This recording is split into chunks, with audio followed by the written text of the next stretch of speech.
So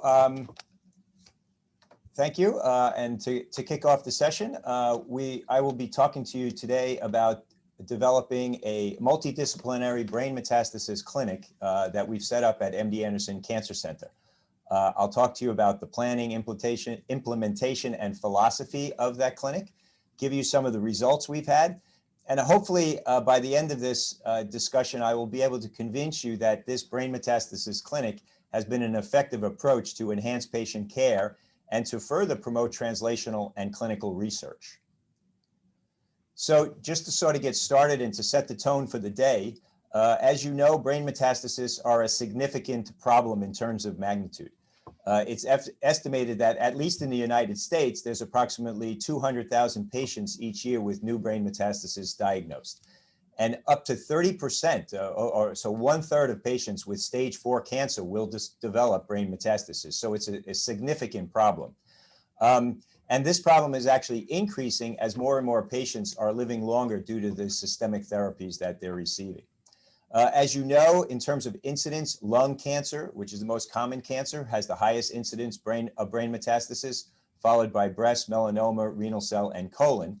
But in terms of their propensity to metastasize to the brain, it turns out that melanoma is the most likely to metastasize to the brain, with a patient with melanoma having a 50% chance of a developing brain metastasis. So it's a particularly common problem in melanoma patients.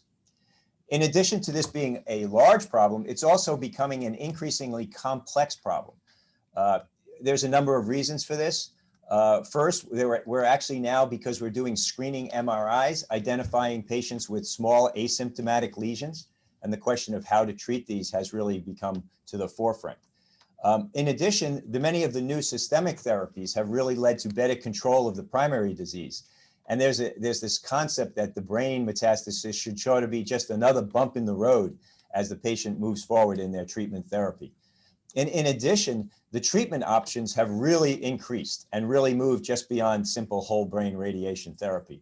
Indeed, while in the past, whole brain radiation therapy was the primary treatment, and there was sort of a nihilistic view of brain metastasis, now that view is changing, and there's a lot more options for treatment, making this much more complex. So whole brain radiation therapy, as you'll hear, is much less applied up front. It is not routinely used in many cases and mainly reserved for multiple brain metastasis. Surgery since the 1990s, as you'll also hear from Dr. Ferguson, has now become a standard treatment, particularly for patients with single and large metastases. And interestingly, many lesions that were considered unresectable are now becoming resectable, are now resectable, making surgery an important option. And of course, stereotactic radiosurgery and fractionated stereotactic radiotherapy have become very good treatments for brain metastasis, particularly multiple metastasis. And lastly, we now have systemic therapies. We have many targeted therapies that appear to cross the blood-brain barrier, and immunotherapies are seeming to be effective in a variety of different brain metastasis settings. And so, whereas in the past there were limited approaches, now these approaches are much more complex, and even multiple metastases are able to be treated effectively in the modern era. So this complexity really requires that the patients be treated with a multidisciplinary or a cross-disciplinary approach. Of course, we need neurosurgeons to help with making decisions about surgery, and radiation oncologists to help making decisions about using radiosurgery, whole brain, et cetera. But increasingly, neuroradiology is increasingly involved to help us detect these small lesions earlier on in their course, and neuro-oncology to assist with leptomeningeal disease, as well as the complications of some of our treatment. But most impressively has been the involvement of medical oncologists in the treatment of brain metastasis. We need our medical oncologists not only to help us with the primary cancer site, but also now to help us with many of the systemic therapies that are being used for brain metastasis. So with that in mind, back about 5 years ago in 2016, we put together at MD Anderson a steering committee, a brain metastasis steering committee, and asked them to give us some recommendations about how we should attack this increasingly complex disease. And their recommendation was that we should establish a world-class interdisciplinary brain metastasis center that would have two goals. The first would be to enhance patient care, And the second would be to enable novel clinical and translational research with the hope of developing a new standard, as well as developing a robust database. So based on that recommendation, in the last 5 years, we've actually moved to developing that brain tumor center. We spent several years getting funding and getting the institution behind the idea. In 2018, myself, Dr. Jing Li of radiation oncology, and Dr. Hussein Taubi of medical oncology became the directors of this center. And then we worked in a formal way to progress so that we could open this center in the beginning of January of 2019. And I'd just like to point out that probably the most important decision we made was hiring a advanced practice nurse as a dedicated leader of this clinic at the clinical level. And Alyssa Nguyen has been a highly impactful person in getting our clinic up and running. So one of the main goals of our clinic was to really streamline patient care, increase their income, their input into the clinic, and increase their movement through the clinic in terms of multidisciplinary approach.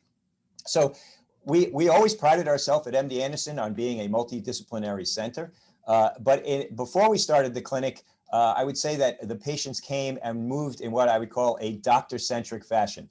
A patient would come in, see radiation oncology, and then maybe a day or two later would come to the neurosurgery clinic, and then ultimately maybe go and see medical oncology. This would take several days. In the end, everyone was talking independently to the patient, and then getting back with a formalized consensus view of how to treat the patient often took some time. So the main goal of our clinic was actually to change this to a patient-centric approach, in which now the patient comes to a single center, our brain metastasis clinic. They come on a single day, and now the doctors all come to that clinic and see the patient on the same day together, including neurosurgery, medical oncology, neuro-oncology, radiation oncology, so that a coordinated discussion and decision can be made that can be communicated in one time to the patient. And that would also enhance our potential to get patients on clinical trials. So this was the goal of our patient-centered approach in this multidisciplinary clinic. And that increased our patient satisfaction, but it also increased physician satisfaction as the communication between the doctors increased and the education between the doctors about the different subspecialty and how they can treat tumors, brain metastasis improved. So one of the first things we had to do to establish this was to find a dedicated clinical space. We spent some time getting funding and setting this up. As you can see here, multiple meetings. But the critical element was several logistic things. We now have a clinic 3 days a week on Monday, Tuesday, and Thursday. And as you can see, this is a truly multidisciplinary clinic with all these subspecialties coming to the clinic. And then we have an advanced practice nurse who has directed and really been a focal point of our clinic. We wanted to optimize clinical operations, and we did this through rapid intake of the patient. But most important was the development of a multidisciplinary huddle that we do prior to each clinic, where we review the patient's MRI scans with the neuroradiologist. And we sort of developed a preliminary plan with everyone sitting around discussing what the different disciplines can offer to the particular case. And then all the providers see the patient at the same time. We then step out, make a final decision, and then go back in, talk to the patient, and then pass the information on to the primary providers who referred the patient.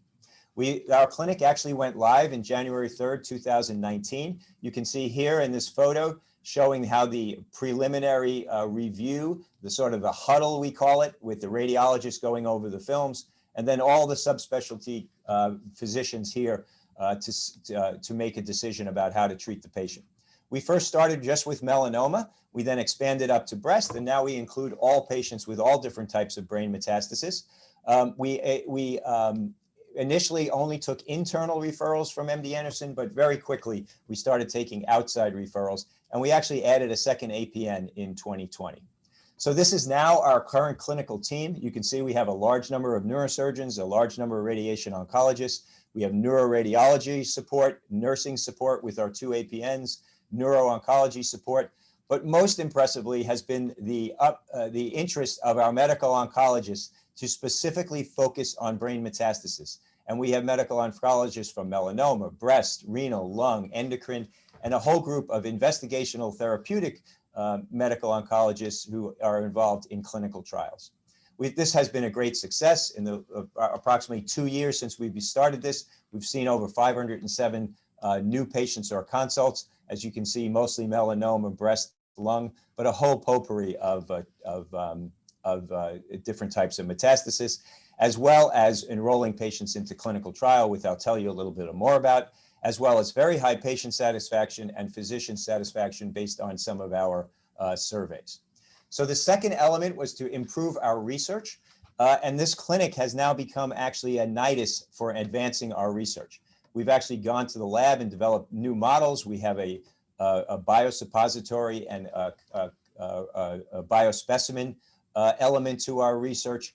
And importantly, we have both a database and clinical trial development. So critical was this development of an integrated database to improve information sharing. Every one of these subdisciplines had their own database in their own department. And the idea was, can we bring them all together into a single database that would overlap and be accessible to all? So we brought together a large team of people again. All their names are shown here. And working together, we now have an organized database that brings all the elements into one place, which we can reuse for both clinical follow and, mostly importantly, for research, both prospective and retrospective. The other element was to try to do clinical trials in this clinic. And indeed, because of this research structure, we now are running our first clinical trial, which is this trial using this novel agent, this novel immunotherapeutic agent. And we are about to start a second trial focusing on patients with renal cell. Over the time, however, we've also been entering patients into clinical trials that are run outside of the brain metastasis center, but the patients are seen in our center, and these include 2 prospective trials. One of the most exciting things we've been doing most recently is actually an advanced tissue-based study. We've developed a program which we call CNS Tumor Analysis Stream, or CATALYST for short. And the goal here is that every patient who goes to the operating room, their tumor is resected, and then it's sent down a tissue analysis pathway, this CATALYST, and it undergoes multi-omic platform analysis with RNA analysis and genomic analysis, chromatin analysis, immune profiling, culturing of the different cells, organotypic slices, proteomic analysis. And then we're also collecting blood and stool on all the patients to understand liquid biopsies and the microbiome. So the idea here is now we can learn from every patient. We've applied this to our brain metastasis clinic. And indeed, since we started this just about 15 weeks ago, we've collected over 200 specimens, and 43 of which are actually brain metastasis. So in conclusion, brain metastasis are obviously a complex problem, but the prior nihilism is now being replaced with what I feel is an optimism as new therapies are developed. And at the core of the advancement is clearly a multidisciplinary cooperation. And our brain metastasis clinic, I think, is a model for this multidisciplinary decision-making at the time of delivery of care. It's also been a central hub for clinical and translational research in terms of database development, clinical trials, and tumor analysis. And ultimately, we hope that this unified approach through this metastasis clinic will help eliminate brain metastasis as a source of morbidity and mortality for patients. I point out that this is only one model and one way of doing it, but we feel that this has been very effective and will hopefully be an example for other institutions across the country and across the world. So with that, I just want to thank all of the people who participate in our brain metastasis clinic. They put in many hours to make it a success, and I truly appreciate all of their effort. Thank you very much.